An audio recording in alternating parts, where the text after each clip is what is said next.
Ryan Marshall is across campus spewing out the vibe for us here back at the studio. Ryan, what can you tell us? Well, Charlie, it is an electric night here on campus at the U because March Madness watch parties at the Rat are back. As you can see behind me, there's a line forming outside the door because the building is already at max capacity. Well, Ethan, tonight the Hurricanes are celebrating their Cuban players and fans at tonight's game with live music, trivia, and a salsa battle with the Miami Maniac. Well, Daryl, we are here in the Drive Pink Stadium in Fort Lauderdale, where there's a bit of concern whether tonight's game would even happen because of that recent heavy rains and flooding in Fort Lauderdale. But they're ready to kick off soon here at 7:30. Team Orange versus Team Green. Ryan, let us know what's going to happen tonight on the offensive side. Lead reporter Ryan Marshall is live at the light to scope out the scene. Ryan, how's the light looking right now? Well, Ethan, you would think it would be a quiet night here at the light because many fans are already on their way or have arrived in Houston for the Final Four. But it is buzzing here at the ballpark as it is a sellout crowd for this first game in the series against FSU. But first, let's take a little quick look into the rivalry of Miami and FSU. While many know about Miami and Florida State's football rivalry, the two schools have a rich history in the ballpark as well. The rivalry goes as far back as March 23, 1951, when the two teams first matched up in Miami, with both teams winning a game each. Since then, the two teams have played 296 games, with the Seminoles winning 159 of them compared to Miami's 133. And these two baseball powerhouses are second and third all-time in College World Series appearances with a combined 48 trips to Omaha. But Miami has brought home the trophy 4 times compared to FSU's 0.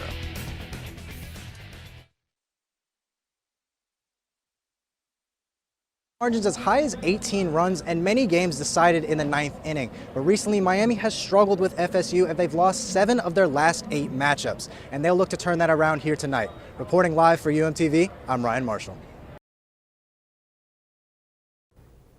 More than 200,000 people reportedly drive on I-95 in Miami every day. But did you know there are some who skate underneath the highway? I visited Lot 11 to learn more about the park and the organization behind it.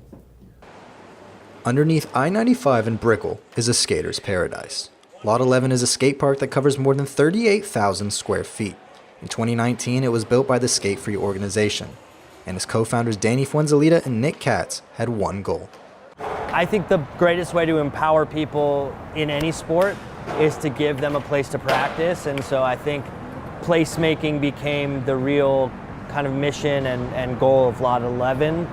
The park includes replicas of famous street skating spots from around the world, and skaters can use the park's ramps, rails, and ledges, as well as this large bowl in the center to practice their skills. I wanted the park to be as well-rounded, to kind of encompass all the different disciplines of skating, and there be something for everybody to skate.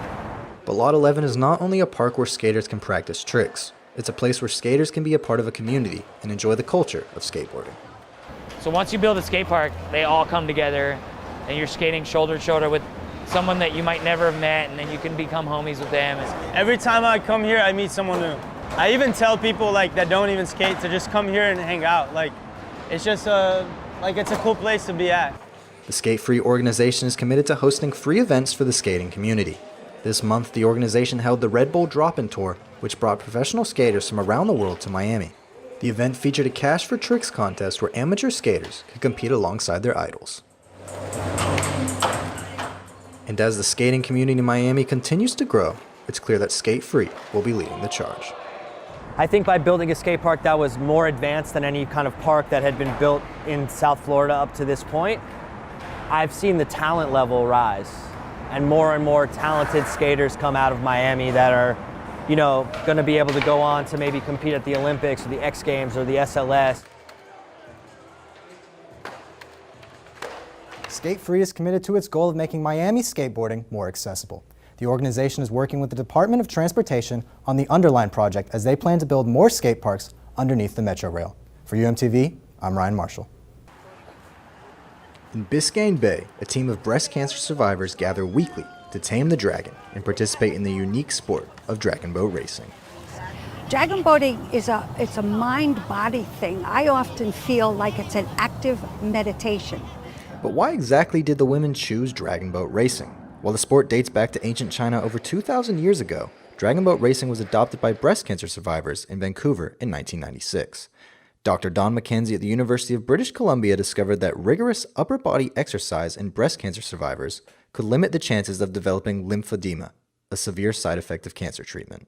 He did a study, and after 1 year he said, okay ladies, I have all of my material, I'm done. They said, oh no, this is too good, this is too great, we've got to keep going. The sport boomed among breast cancer survivors, and in 2007, Kim Bonomo founded Save Our Sisters, South Florida's first dragon boat racing team of breast cancer survivors. So I get out there in that boat and I forget about all the problems on the water. And the fact that every woman in that boat has had breast cancer, we're all in the same boat. The team includes survivors aged from 30 to 82, and they compete in races around the world. Save Our Sisters is currently preparing for the Dragon Boat Festival, hosted by the International Breast Cancer Paddlers Commission in New Zealand this April.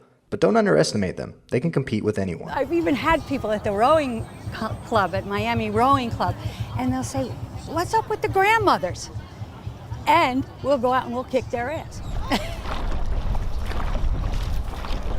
And when the nonprofit team is not competing, they're out spreading breast cancer awareness in the community. But somebody's going to see us and they're going to remember to get their mammogram.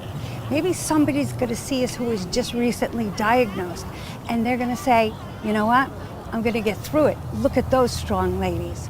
And while the women are part of a team, they really are much more than that. They are sisters who will help each other no matter what, especially if they have to get treatment again. We can play together, we work out together, we get healthy together. But if you have to take that route, for whatever reason, we will not leave that teammate alone. Reporting for UMTV, I'm Ryan Marshall. Last weekend, over 100 professional cyclists hit Ocean Drive to compete in a brand new league.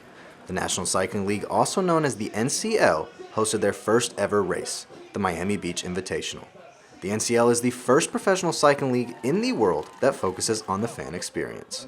So we're trying to formalize it just like any other professional sports league to make it followable, to make it accessible to fans.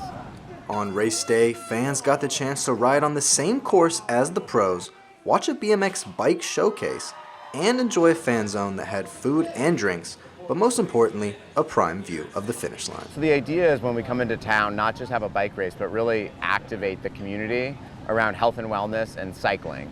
You know, there are hundreds of thousands of cyclists right here in South Florida, and so we want to give them an ability to cheer. Cyclists completed 25 laps between Ocean Drive and Washington Avenue, a 1-mile loop that passes through some of Miami Beach's most popular tourist destinations. And the NCL uses a unique scoring system that is different from traditional cycling. Cyclists can win points for their teams after each lap, and the league also tries to create greater gender equality by requiring each team to have 6 men and 6 women. It's a points race, so every lap has points. And it's a cumulative score between both the men and the women, so that it should be equal value of the women's team and the men's team. The league may be young, but it is already making history. The NCL is the first American sports league where both women and minorities make up the majority of team owners. You know, these generations of black and brown, boys and athletes and women have grown up saying, I want to be professional athletes, but they haven't been able to say, I want to be an owner, because there aren't really any owners that look like them. So we're really trying to change that narrative and inspire the next generation. Reporting for UMTV, I'm Ryan Marshall.